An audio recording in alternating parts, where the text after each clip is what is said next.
Acho que é legal a gente falar, mais legal ainda é escutar e trocar. E procurar, de fato, lugares de sociabilização. Uma solitude é um estado conquistado.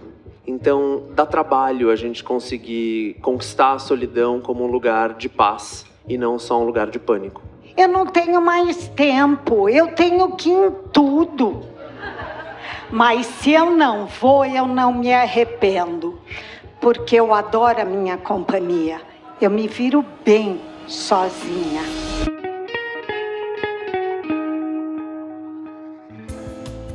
Olá! Esse é o Desenrola, o podcast do The Summer Hunter. Eu sou a Dandara Fonseca e o episódio que você ouve agora é o primeiro de 5 que foram gravados durante a casa The Summer Hunter, que rolou em São Paulo nos dias 6 e 7 de julho de 2024. E um aviso: em setembro estreia a segunda temporada do Desenrola. Totalmente reformulado, mas com a mesma proposta. Trazer assuntos que você nem sabia que eram tão importantes para sua vida. Sempre de forma solar e descomplicada. Continue com a gente e aproveite a conversa.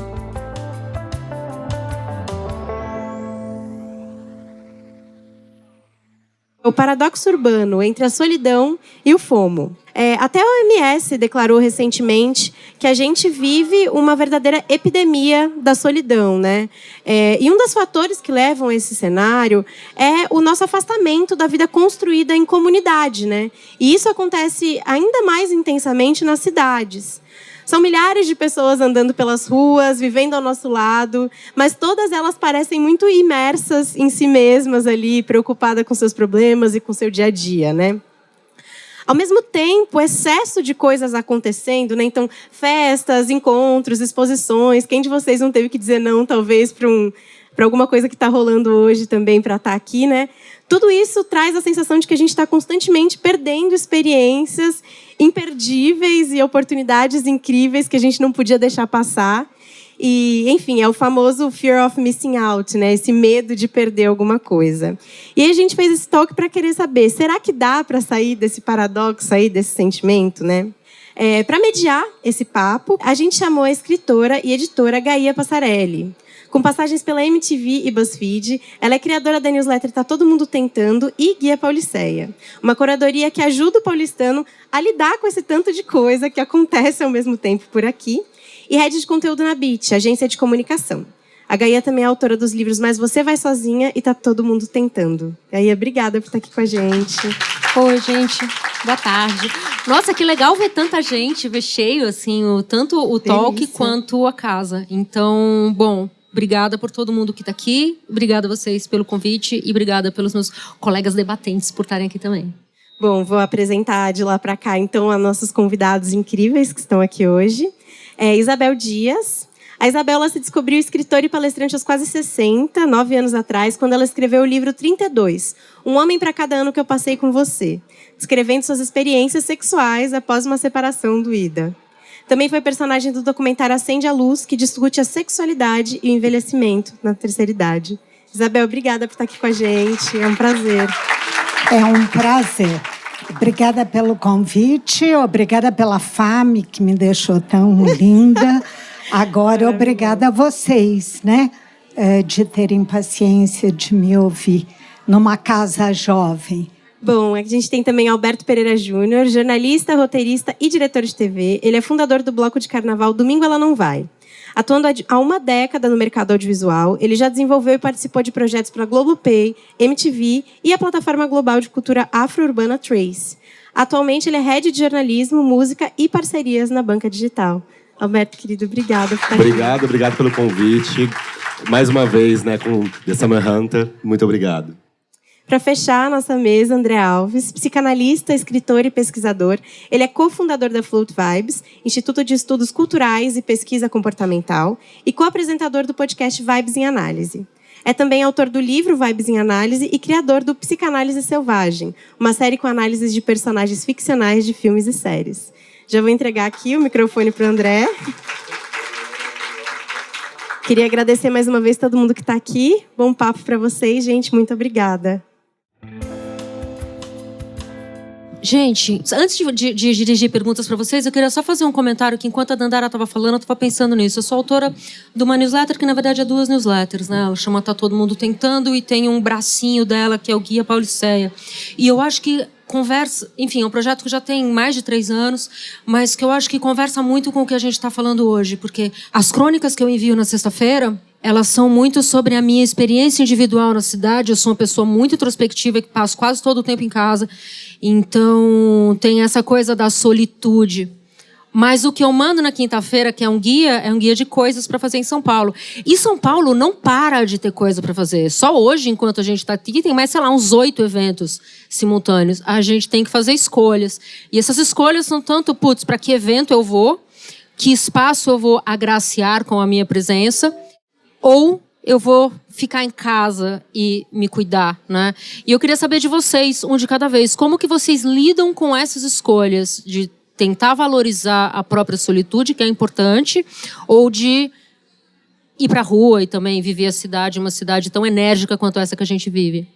Olha aqui, eu acho, você acabou de falar, e quando a gente fala em solidão, em solitude, o mais importante para mim hoje, como eu lido, se vocês, com a idade de vocês, estão preocupados, imagine eu com quase 70. Eu não tenho mais tempo, eu tenho que ir em tudo. Mas se eu não vou, eu não me arrependo, porque eu adoro a minha companhia. Eu me viro bem sozinha. E o fato de eu ter percebido isso há pouco tempo é que me faz entender que a solidão, para mim, é um estado de espírito. Eu posso estar aqui no meio de todos vocês e estou mais só do que nunca. Eu sou sagitariano. Com Marte, Plutão, Saturno e Mercúrio em Sagitário. Caramba, é uma pessoa muito social. Muito social. E venho de uma família grande. Minha família materna é grande. Eu sou paulistano, eu cresci na Vila Carrão. E a casa da minha mãe, que daqui a pouco eu vou para lá, inclusive, são 3 casas com os meus tios, primos. Então, eu sempre cresci com muita gente, muito barulho, festa, gente reunida. Então, eu consegui ter minha solitude quando eu saí da casa dos meus pais para morar aqui no centro de São Paulo. Por isso, eu acho que eu sempre fui muito equilibrado entre a vontade e a necessidade de ter gente por perto e poder trocar e buscar os meus momentos, para mim, de mais quietude. Mas como sagitariano, eu sempre gosto de estar em muitos lugares ao mesmo tempo. E como jornalista, e trabalhei sempre como jornalista cultural, era 3, 4 eventos por dia, à noite, depois o dia inteiro na redação. Então, eu acho que, sei lá, dos meus 20 até os meus 30 anos, eu tenho 37, eu realmente vivi intensamente a vida cultural da cidade. E fiz muita coisa e pude, profissionalmente, misturar meus gostos pessoais com esse circuito cultural de São Paulo, que é muito intenso e incrível. Acho que agora, principalmente pós-pandemia, eu tô muito mais relaxado e assim, eu sei que vai acontecer isso, aquilo, mas vamos ficar em casa, né, amor? Vamos ficar em casa? Vamos. Vamos ficar em casa, assistindo alguma coisa na TV ou não fazendo nada. Ou, de repente, tá no sofá e dorme. E não me arrependo também, sabe? Não fica aquela coisa, meu Deus do céu, eu não fui naquela festa que você abre o Instagram, tá todo mundo lá naquele mesmo evento, e você fala, que legal que foi, eu não fui, tá tudo bem. Eu acho que eu destoo um pouco dos meus colegas panelistas, até porque eu sou uma das vítimas do Tá Todo Mundo Tentando, né, e do Guia da Pauliceia. Então, semanalmente, eu vejo tudo que eu estou perdendo na cidade de São Paulo. Mas, gente, obrigado por estarem aqui. Eu nem dei boa tarde, né? Mas eu sou o André Alves e acho que o meu trabalho ele é bastante tumultuado por gente, né? Porque eu sempre falo de 2 lugares. Do lugar como pesquisador, e aí são muitas entrevistas, grupos, né, formas de escuta desse ponto de vista perguntador. E também na clínica, onde é um trabalho muito relacional, ainda mais agora que eu estou iniciado, né, um trabalho de atender casais. Então tem muita gente na minha vida. Mas ao mesmo tempo, acho que tem muita Tem duas falas muito importantes, tanto do Freud quanto do Ferenczi, que eu sempre penso muito, né? 2 psicanalistas que me acompanham bastante no meu trabalho, que a gente precisa de tempo para limpar a chaminé. Né? As relações, elas deixam resíduos em nós. E esses resíduos são muito positivos, muitas vezes, e esses resíduos também são difíceis da gente elaborar e processar. E a gente não consegue fazer isso só, por exemplo, nas sessões de análise, ou num date, ou num momento com amigos, ou com a família, ou com pessoas que a gente gosta bastante. Pelo contrário, né? Aí eu vou citar o Lucas, meu sócio, mas como diz o título do livro dele, a análise também acontece entre sessões. Então a gente também precisa de tempo consigo mesmo para a gente conseguir elaborar. Acho que você vai me perguntar bastante sobre solidão e solitude, mas vale a gente sempre lembrar a fala do Winnicott, que é um psicanalista que também influencia bastante a minha clínica, em que ele nos lembra como a solitude é um estado conquistado. Então, dá trabalho a gente conseguir conquistar a solidão como um lugar de paz e não só um lugar de pânico. Você acha que a diferença das palavras solidão e solitude é que solitude é quando a gente escolhe estar com a gente mesmo, quando a gente escolhe estar sozinho? Tá correto isso? Dá pra gente ir por aí. Eu daria uma invertidinha pra gente definir solidão. Porque solidão é uma dessas palavras que tá ficando grande demais, né? Como ansiedade, depressão, relacionamentos tóxicos, né? Esses termos, narcisista, né? Esses termos todos que a gente meio sequestrou da clínica e aí a gente vai dando aquela boa esvaziada no Instagram. Mas a solidão, ou do jeito que eu gosto de pensar a solidão, é sempre um déficit de intimidade. Né? Tem algo nas nossas relações que a gente não consegue extrair. Tem algo que a gente gostaria de sentir e a gente não está conseguindo sentir no nosso contato com o outro. E eu usei a palavra gostaria intencionalmente, porque esse déficit está sempre relacionado a expectativas relacionais. Todos nós temos. Né? Como diz o brilhante livro do Klinenberg, né, o sociólogo, a gente é um animal social. Né? A gente tem vários experimentos, inclusive de psicólogos, que se a gente só alimenta e bota para dormir e troca um bebê, esse bebê morre. Né? A gente precisa de outro tipo de nutrição e essa nutrição ela é relacional, ela é vincular. A questão é um pouco essa, né? O que as nossas relações conseguem nos entregar? E aí a gente consegue olhar para a solitude, né? Quando a gente olha para um bebê, isso é muito nítido. Né? Quando que o bebê consegue estar minimamente relaxado consigo? E a gente precisa aprender isso. Mas é sempre importante a gente ter também no nosso horizonte que aquela ideia do lobo solitário ou de a solitude é você conseguir viver numa cabana sozinho, isolado, longe de todo mundo. Eu não preciso de ninguém. Eu estou acima disso tudo. Melhor só do que mal acompanhado. Nem sempre. Às vezes a gente precisa, inclusive, das más companhias. Você estava falando desse sequestro dos termos clínicos, né? E uma outra coisa que eu observo em tempos recentes também é essa coisa do limites. Então fulano não foi legal comigo em qualquer... tal lugar eu não vou, não gosto, porque eu preciso colocar os meus limites. A gente precisa colocar tanto limite o tempo todo, ou a gente pode dar uma baixada de guarda também, né? Você falou que quando você escolhe ficar sozinha consigo mesma, você nunca se arrepende. Mas e o contrário? Às vezes, quando você sai e sente que, de repente, extrapola esse limite, você se arrepende? Eu diria para você que eu já me arrependi muito. Hoje, não. O fato de eu ter sido casada muito tempo e ter vivido um relacionamento extremamente doído no final, em que eu me sentia muito mais sozinha, ou eu precisei afundar, pisar na merda, literalmente, para sentir que eu era outra pessoa do que aquela que estava no relacionamento. Então, hoje, eu sei muito melhor o que eu quero. Ou melhor, eu sei muito melhor o que eu não quero. O que eu quero, eu ainda estou descobrindo. faz parte da beleza da maturidade também, né? Quando a gente amadurece, envelhece bem, eu imagino que a gente envelhece nesse sentido, tipo, de saber muito melhor sobre si mesmo e onde a gente tem que abrir, arriscar e onde a gente tem que, putz, na verdade, nesse momento é o momento de respeitar o tal do limite que eu tô colocando. Você comentou uma coisa que eu acho que é importante pra gente também, que é as redes sociais. Seja o Instagram, o TikTok ou aquela rede que cada um usa. Mas, putz, eu fui adolescente nos anos 90. Aliás, os anos 90 em São Paulo foram super legais. A cidade era totalmente selvagem, era ótimo.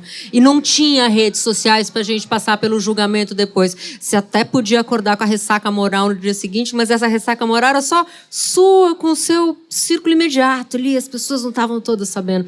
Mas, enfim. Tem isso também, né? De como a gente tem que aprender a lidar com o que a gente tá, aquilo que está sendo exposto pra gente o tempo todo. Puta, será que eu tô ficando em casa hoje? Mesmo que seja com o meu dengo aqui no sofá, gostosinho, vendo uma série, dormindo, fazendo outra coisa, o que será que eu estou perdendo? E acho que por isso que é muito difícil para as pessoas aceitarem estarem sozinhas consigo mesma, ou sozinhas dentro da sua casa, com o seu par, ou com o seu cachorro, gato, filho, família. Como você acha que as pessoas podem aprender a estarem mais tranquilas consigo mesmo, sem sofrer essa ansiedade? Eu acho que primeiro é saber que a gente não vai dar conta de tudo, nunca. Essa é uma realidade. Assim, tem 24 horas do dia, você vai dormir pelo menos 6, 7 horas, então você vai perder alguma coisa nesse tempo.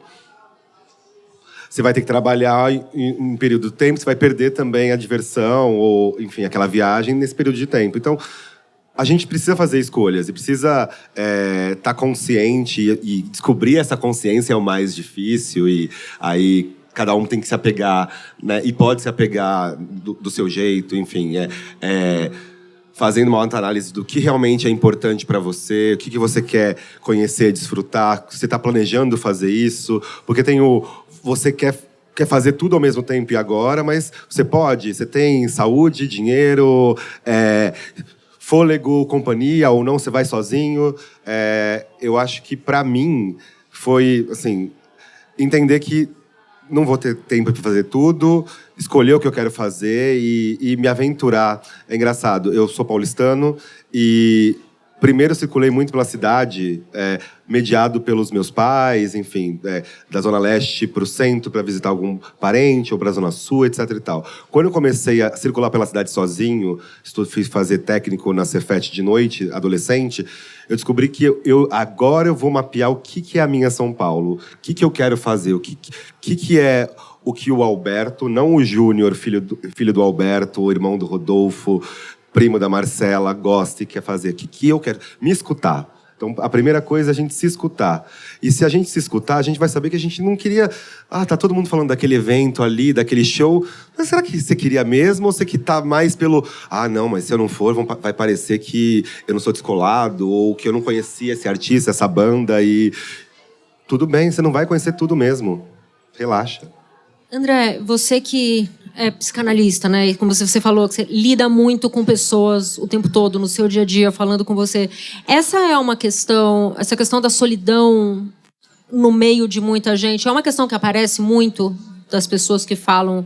Não precisa entrar em detalhes das pessoas que falam com você, lógico. Mas é uma questão que aparece muito.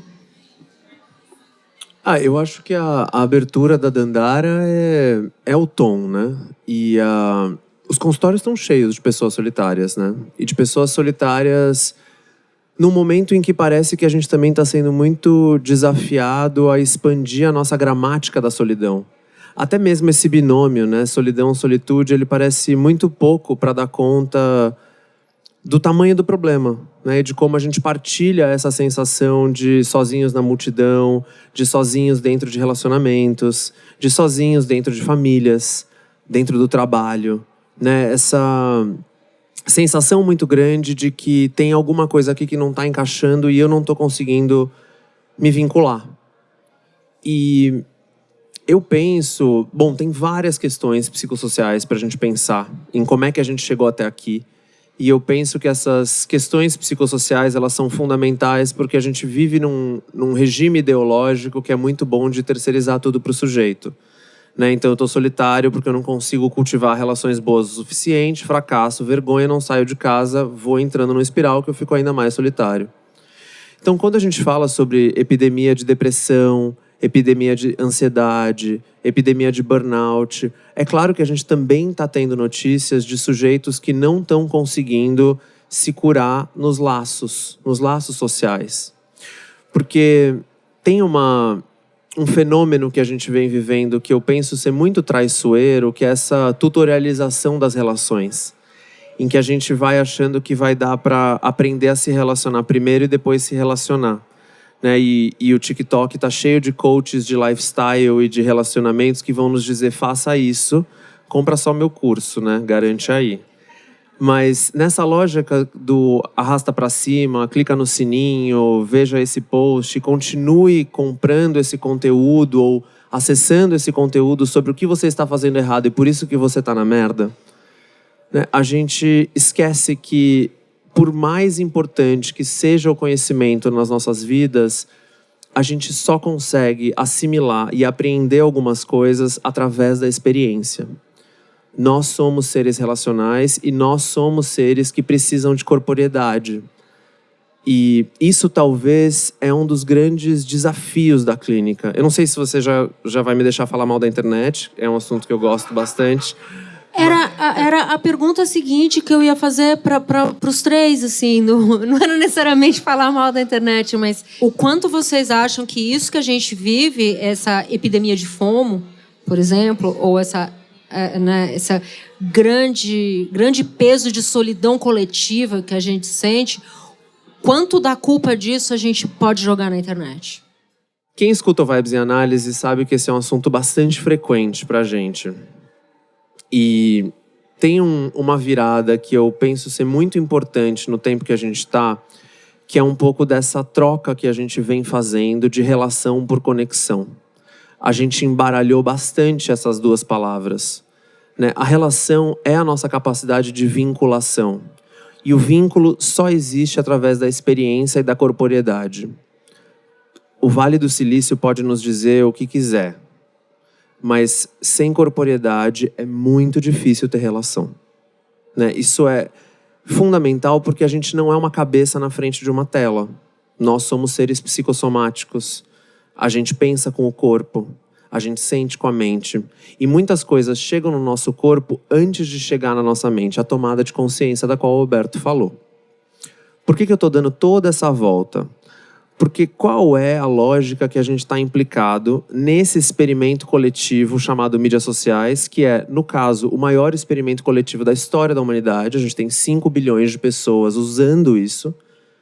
E é também a curva de adoção mais rápida de uma tecnologia que a gente já teve na história da humanidade, né? Essa caixinha curiosa que a gente carrega nos bolsos, que parece um espelho, mas também um buraco negro, né? Que a qualquer momento a gente vai ser tragado por isso.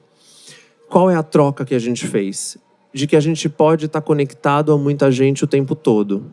Que assistir stories é amizade. Que tudo bem eu não encontrar com aquela amiga no aniversário dela, porque um áudio no WhatsApp bem feito vai resolver. E porque um jantar à luz de telas não tem problema, porque eu sou muito íntimo dessa pessoa. Qual é a troca aqui? É um rebaixamento da nossa capacidade relacional. A palavra capacidade está colocada aqui intencionalmente, porque a nossa possibilidade de troca ela é rebaixada, mas a nossa expectativa relacional não. Porque existem impulsos que continuam pulsando dentro de nós, inclusive impulsos de corporeidade.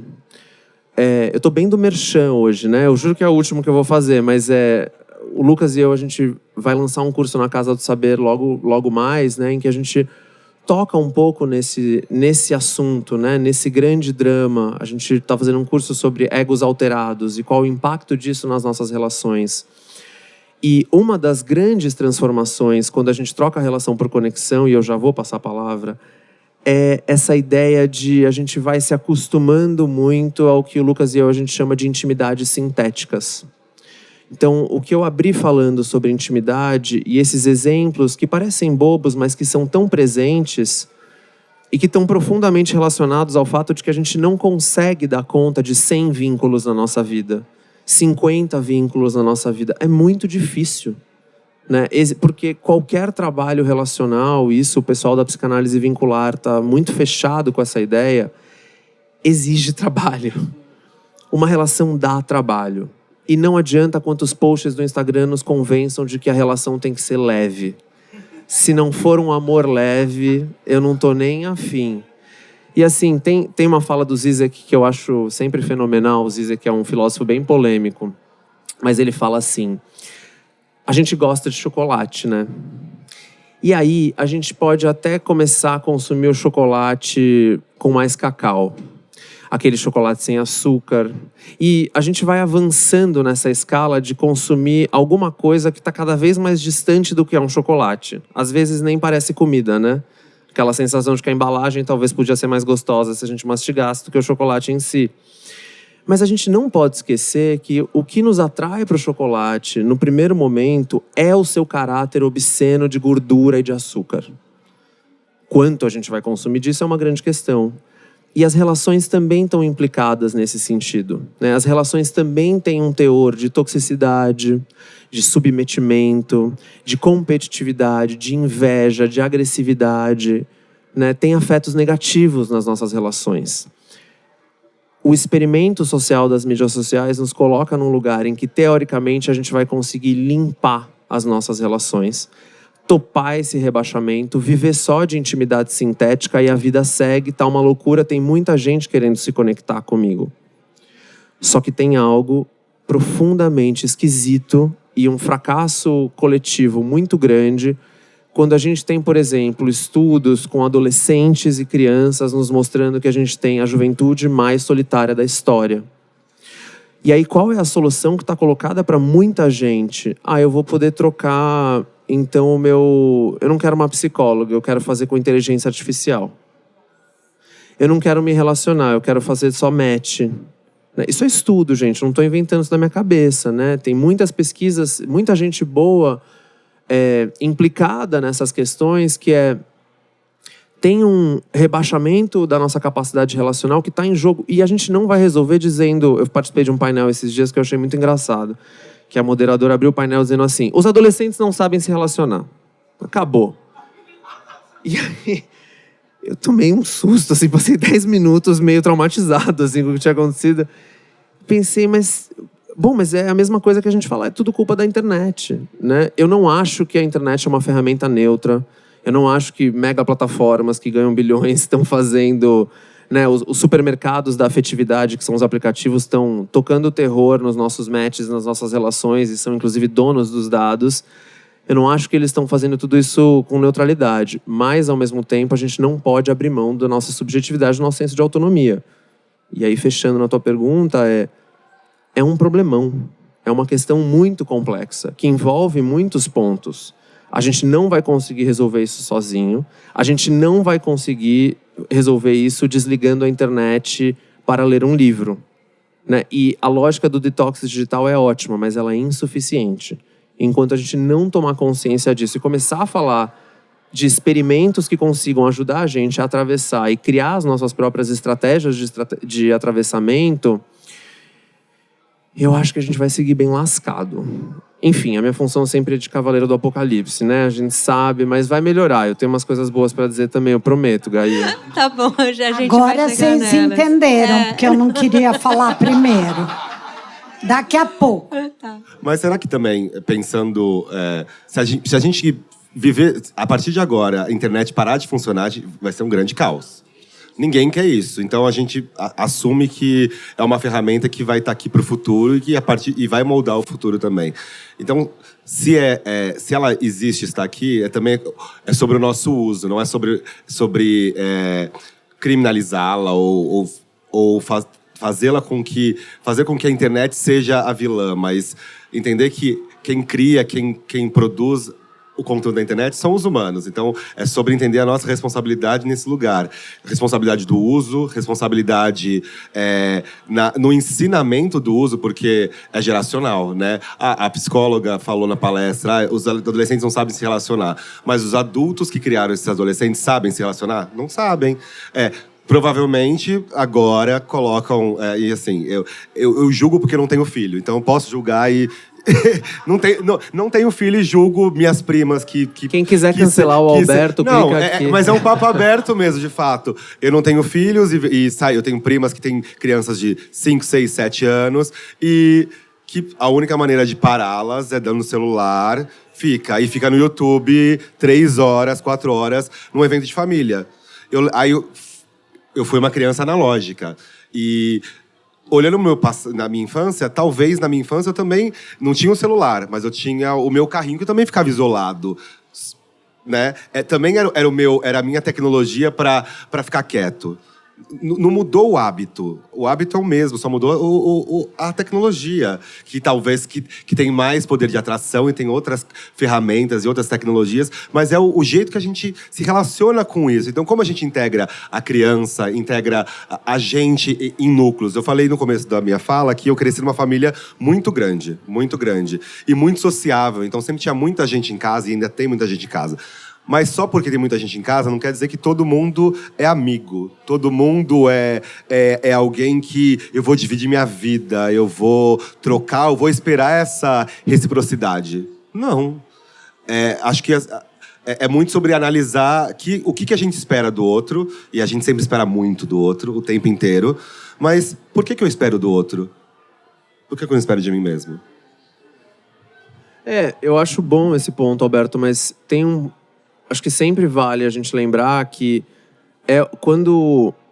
Você sabe que eu sou bem radical em relação a isso, né? Mas quando a gente tem uma criança sendo assistida e co-criada por uma tela, claro que isso é sintoma de um problema muito maior, que a gente tem, de novo, um sistema de engenharia social que é inteiro pensado para radicalizar o individualismo e, de alguma forma, maximizar o desempenho, né? E fazer com que os pais dessa criança estejam ou trabalhando o tempo inteiro ou muito cansados para fazer qualquer coisa próxima de um cuidado, né?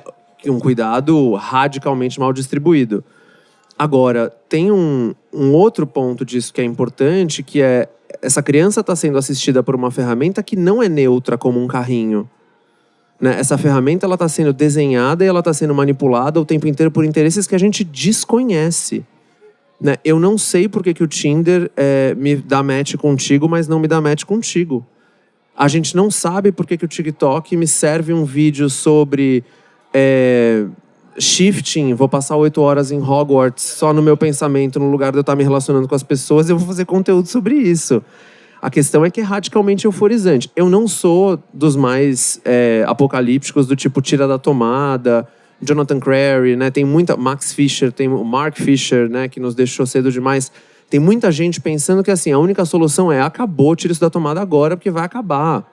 O mundo acabou. Não sou dessa, né? Eu acho que dificilmente qualquer um de nós toparia voltar para 30 anos atrás em tecnologias de telecomunicações. Mas tem alguma coisa que está muito errada nesse sentido, né? E acho que tem o nosso uso pessoal, mas acho que também tem uma manipulação massiva em curso, e assim, falando das crianças, uma escravização muito grande do olhar, né? A gente não pode esquecer que quando uma criança está assistindo 3 horas de YouTube, ela não está só se divertindo, ela está trabalhando. Ela está dizendo para a plataforma, ela está ensinando a máquina, isso é bom, isso não é, eu gosto disso, eu não gosto, me oferece esse produto, não me oferece aquele. Né? Então, acho que nesse sentido, a gente tem que estar muito esperto. Porque... além de tudo, a gente está criando problemas para os pais que a gente não tem nenhum tipo de aparato psicossocial ou mesmo técnico para ajudá-los nesse sentido. Né? Assim, quem tem filhos sabe. Reunião de pais na escola, vamos proibir o uso do celular ou não. Terceira Guerra Mundial. Caos, horror. Né? Gritaria, briga, concordo, não concordo, acusações. Muito difícil. Né? Mas é uma conversa muito atual. Muito interessante, muito importante. Porque, de novo, tem estudos que fazem a comparação da curva didaticamente. Né? O aumento da adoção de tecnologias móveis caminhando junto né, com os números crescentes, impressionantes de depressão, ansiedade, adoecimento mental, suicídio, entre adolescentes, inclusive.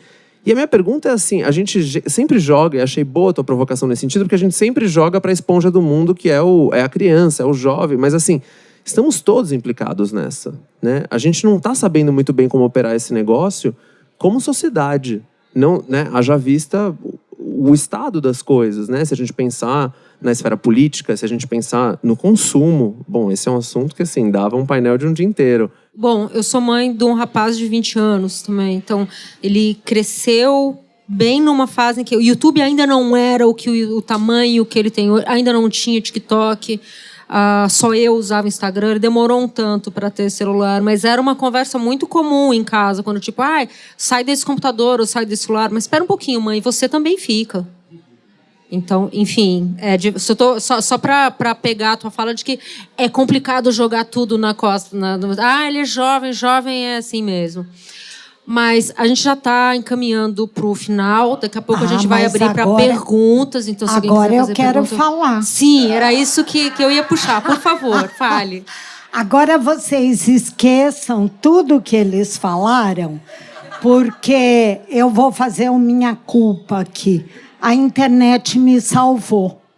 Quando eu me divorciei, eu saí do interior, daquela sociedade de você é filha de quem, tá certo? De que família você é, e vim para São Paulo morar sozinha, não conhecia ninguém. E eu estava tão deprimida, tão triste, que eu falei, não, eu vou arrumar um namorado, porque ele disse que eu era uma porcaria, não ia arrumar ninguém, e fui eu que quis separar, hein? Tá certo que por causa dos chifres, mas já cortei, já estão aparados. Aí eu fui para a internet e conheci gente. E me dei 32 experiências. E não fosse a internet, eu não estaria aqui hoje. Eu já deveria ter me jogado da sacada do meu apartamento do interior. Então, eu acho que, como tudo na vida, tem o seu lado bom, tem o seu lado ruim, tem o seu limite, tem o seu você precisa trabalhar. E aí, quando você fala de adolescente, eu tenho um neto de 4 anos. Eu sei bem, ele sabe tudo do meu celular que eu me perco.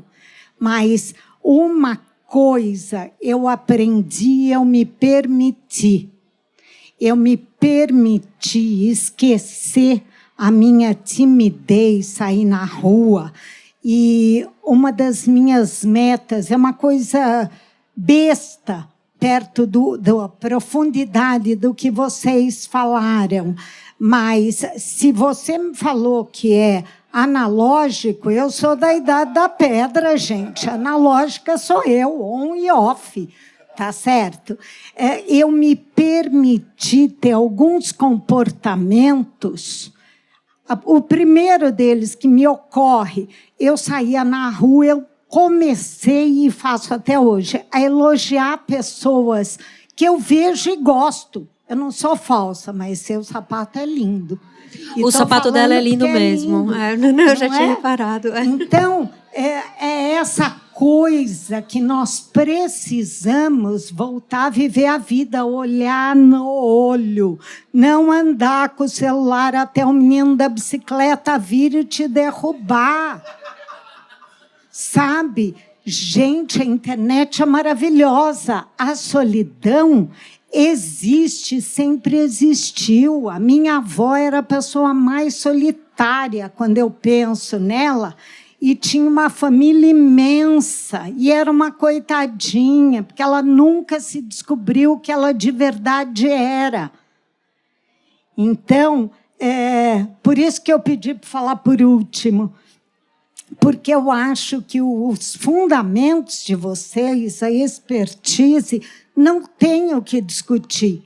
O que eu gostaria de deixar é a minha experiência. Eu comecei a me sentir só, eu fui fazer teatro. Eu faço teatro 2 vezes por semana. São Paulo tem tanto programa de grátis para velho. Falem para os seus pais, para os seus avós, vão dançar, porque é uma coisa que a gente sente, é isso, a solidão afeta uma parcela muito grande dos idosos. Nós estamos morrendo de melancolia, de tristeza, porque morre todo mundo e você fica lá, sabe? Aqui caiu do... Como é que é? Camélia, que caiu do... Que deu um Camélia suspiro. Que caiu do vaso, deu 2 suspiros e depois morreu. E depois morreu. Então, o que eu queria... não, absolutamente, vocês são maravilhosos, mas a minha experiência de velha, eu adoro ser velha, e eu espero que todos vocês também sejam, porque senão vocês vão estar lá, o bicho vai estar comendo, tá bom? Eu adorei isso que você falou agora. Eu espero envelhecer sempre com esse sentimento do tipo, caralho, que bom que eu tô envelhecendo. Por 2 motivos. Primeiro, que eu acho que eu sou uma pessoa... Eu vou fazer 48 já. Eu acho que eu sou uma pessoa muito mais interessante e legal hoje do que eu era com 28 ou com 18. Eu era uma gracinha, mas enfim, eu já sou muito mais legal. E segundo, porque, tipo, bicho, se você não envelhecer, significa que aconteceu outra coisa. Só tem uma outra opção. Então, é exatamente sobre isso, né? Como envelhecer sem se sentir... Sem ficar totalmente solitário, sendo a Camélia que deu 2 suspiros e depois morreu. Mas tem uma coisa em comum que vocês todos falaram. É muito uma questão de autoconhecimento, né? Eu devo ir para rua e curtir tudo que a cidade tem para oferecer, ou eu devo me dar esse momentinho de solitude aqui? Não sei, só você sabe. Só você sabe. Para isso você tem que se conhecer, você tem que se observar, você tem que experimentar, você tem que aprender. Mas tem uma questão também que é a vida em comunidade e que o Instagram, o Tinder, o TikTok ou whatever não a promessa do Vale do Silício de que a nossa comunidade poderia estar ali não vai ser cumprida, né? Alguém tem perguntas? A gente tem tempo para 2 perguntas. Boa tarde, pessoal. Eu queria perguntar para os 4, na verdade. Eu achei muito interessante esse contraponto que vocês trouxeram a respeito da internet, né? De como ela pode afastar a gente, e essa coisa do experimento social que você falou explodiu minha cabeça.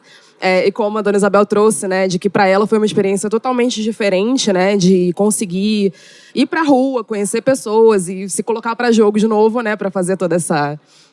criar esses vínculos, né? E o que vocês acham, vocês 4, a respeito dessa estagnação, de como muitos idosos sofrem de solidão e não vão colocar a cara no mundo para tentar fazer novos vínculos, e como os adolescentes estão solitários, e o que impede a gente de ir atrás desses vínculos, e o que faz com que as pessoas continuem solitárias, sabendo que estão solitárias e não façam nada para mudar? Posso falar dos velhos, das pessoas com as quais eu convivo. Medo, vergonha, eu não estou na moda, eu estou fora de moda, eu não sei o que conversar com meu neto. Sabe, atualização.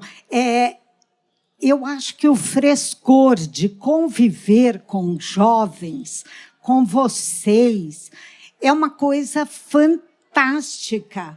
Eu não sou dona da verdade. E aquelas pessoas que vão envelhecendo no ranço, no eu sei tudo, eu posso tudo, só eu voto, só, sabe? Sai da Paulista, vem para cá. Então, são algumas, a minha impressão, são minhas amigas. Eu tenho amigas que não vão no cinema sozinhas. Mas, gente, no cinema você não vai conversar, vai sozinha, Dio Cristo. Tá certo? Não, vou sozinha. Não vai. Acho que são várias razões, né? E acho muito bom isso que a Isabel puxou, porque tem essa questão forte, né? Eu lembro de um grupo que a gente fez só com mulheres a partir de 75 anos, né? E eu lembro de uma delas me dizendo assim: o que você tem que entender, André, é que quando a gente faz 60, parece que você recebe uma carta invisível que te diz não sai mais de casa porque ninguém mais quer te ver. Né? Essa sensação, a gente, por exemplo, um dos focos que a gente tem maior de depressão hoje no país, por exemplo, são homens de mais de 55 anos, brancos de cidades interioranas. Né? Geralmente em paisagens agrícolas, que são homens que foram arremessados na inutilidade. Né? Perdi o trabalho era a única fonte de satisfação e sentido na vida que eu tinha, e a gente sabe, e aí tem muitos números sobre como a gente tem uma crise vincular entre os homens hoje muito grande. Né? Você tem até 1/4 da população masculina dizendo que não tem nenhum amigo. Né? O que a gente precisa como ser humano? A gente precisa entender, ou a gente precisa sentir que a gente é visto e que alguém se importa minimamente com quem a gente é e como dói. E a gente precisa ter lugar para falar sobre isso. Então tem muitas razões sociopolíticas que nos trouxeram até aqui. O preço das coisas, a privatização do lazer, o aumento da violência urbana nas grandes capitais do mundo, inclusive dos países de primeiro mundo ou mais desenvolvidos, enfim. Uma série de questões enormes, a corrosão do senso de comunidade, a falta de espaço, enfim. Dá para listar pelo menos 20 características muito importantes. Mas acho que tem uma muito fundamental, e sou suspeito, meu trabalho é inteiro sobre isso. Falta espaço para a gente conseguir falar. Onde é que a gente elabora? Por que a igreja evangélica também está cheia? Nada contra, tá tudo certo. O pessoal de Deus fica muito bravo sempre quando eu critico alguma coisa. Mas porque... E eu sou defensor nesse sentido, principalmente em realidades periféricas. A igreja faz um trabalho de ser um lugar em que as pessoas conseguem minimamente trocar e sentir que a dor delas importa. É que o jeito de fazer isso, bom, texto do Freud, Futuro de uma Ilusão, o problema é enorme. Mas, ao mesmo tempo, é um lugar em que eu sinto que eu vou encontrar outras pessoas, eu tenho algum tipo de recorrência, de propósito compartilhado, e a minha dor importa. É um espaço de fala, é um espaço de troca, é um espaço de exercício vincular. A gente precisa conseguir criar esses espaços para os velhos, para os jovens, né? E isso é um problema em todas as áreas que a gente tem hoje. É um problema nas empresas, é um problema nas escolas, é um problema nas igrejas ou nos centros religiosos, é um problema em vários lugares. Né? Então, eu sei que eu sempre fico levantando muito problema, mas é um pouco por aí que eu enxergo. Eu acho que a gente precisa de lugares para falar.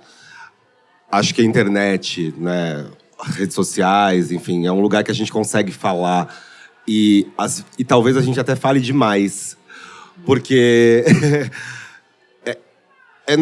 na verdade, não é diálogo, na maior parte das vezes, que a internet proporciona. Porque não é uma conversa simultânea, é alguém falando, alguém... colocando para fora e por muitas vezes colocando para fora algo que ninguém nunca ia escutar, porque são pessoas invisibilizadas também, então acho que é importante a gente lembrar desse papel. Mas aí quando a gente começa a gostar disso e performar a fala pela fala e entra nesse lugar narcísico nosso do like, estão me vendo, opa, a minha opinião, o que eu tô falando é legal, então vou falar de tudo, e a gente vai perdendo o filtro e vai se perdendo e vai se dilatando nesse universo que não tem fim, aí é o preocupante. Então, acho que é legal a gente falar, mas legal ainda é escutar e trocar, né? E procurar, de fato... lugares de sociabilização. Se a gente ficar muito tempo no trabalho, é claro que a gente vai ter 3 ou 4 amigos no trabalho. Mas e a vida fora do trabalho? Você faz algo? Você vai para uma academia do bairro? Você vai sempre encontrar aquela pessoa ali. Dá um oi, bom dia, né? Obrigado, licença. Acho que se a gente quebrar essas... a gente fala, e um dos espaços aqui do começo do talk é São Paulo, essa cidade muito grande, capital da solidão. Sim, mas não é só isso, né? Acho que a gente também fica muito mirando nessa cidade tão cosmopolita, que as coisas acontecem o tempo inteiro, 24 horas, não sei o quê, que a gente perde a dimensão humana que aqui estamos aqui. estamos juntos aqui, nos deslocamos para estar aqui, para trocar. Muita gente não se conhece, pode se conhecer. É só baixar a guarda para a gente se conhecer e estabelecer relações. Super. Eu aproveito para responder a pergunta, mas aproveitando o que você falou, acho que esse é o termo que eu estava procurando na minha cabeça. Baixar a guarda, se permitir, né? Se permitir explorar, se permitir errar, tem a ver com o que você falou também, né? A gente é muito... Todo mundo é inseguro em algum lugar. Uma pessoa totalmente segura de si o tempo inteiro provavelmente é meio psicopata. E hoje em dia a gente também tem essa coisa a nossa insegurança também é exacerbada por essa grande comparação que a gente faz o tempo todo com todo mundo que a gente está vendo filtrado nos celulares. Então, a única forma de ultrapassar isso é, de fato, se botar para jogo e, enfim, ir adiante, se permitir arriscar e errar. Foi ótimo ter vindo agora um par de tênis, tá certo? Calçar um tênis e sair caminhando.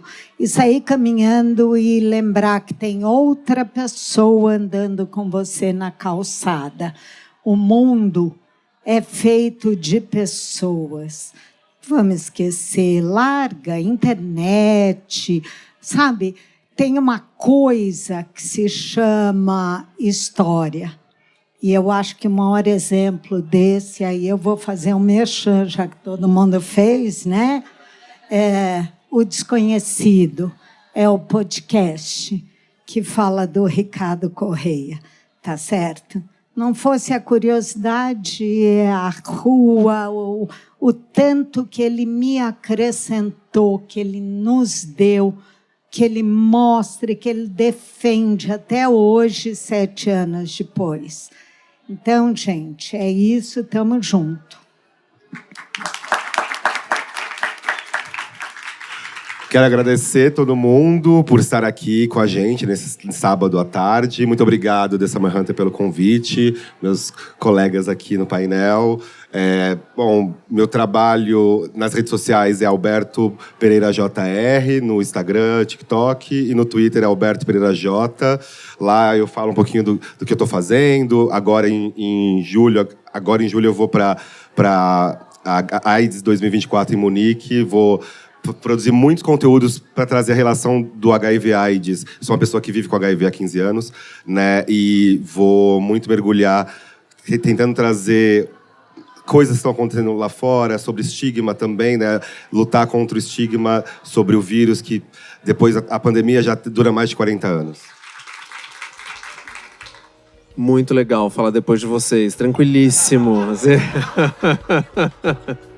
A consideração final, para mim, é sempre... E eu achei interessante as provocações que vocês fizeram nesse sentido, de que a nossa relação com muita coisa hoje, ela tá permeada por 2 afetos, né? A internet é medo e ódio, tem bastante, a gente tá ligado já. Mas principalmente a nossa relação com a tecnologia e um pouco com as relações em si, hoje elas estão pautadas ou pela paranoia ou pela mania. Ou é tudo maravilhoso, perfeito, fada sensata, né? Ou é tudo, o mundo acabou, a gente tá aqui só esperando os músicos do Titanic acabarem a última valsa, né? E acho que todo o trabalho que a gente tem feito na Float, e até o meu trabalho fora da Float, é acreditar que a gente merece mais do que isso. A gente merece mais do que a catástrofe. E a gente merece mais do que a prisão da perfeição. A gente não vai ser feliz o tempo todo. A gente não vai sentir prazer o tempo todo. E a gente também não vai sentir desprazer o tempo todo. E acho que lembrar dessa nossa sabedoria e que a luta entre a vida e a morte se trava dentro de nós todos os dias é algo muito libertador, né? No sentido de que a gente tem que respeitar a nossa vida e a gente também tem que respeitar a nossa morte. Acho que FOMO ou solidão é a gente andar nesse fio da navalha. Perfeito. Maravilhoso.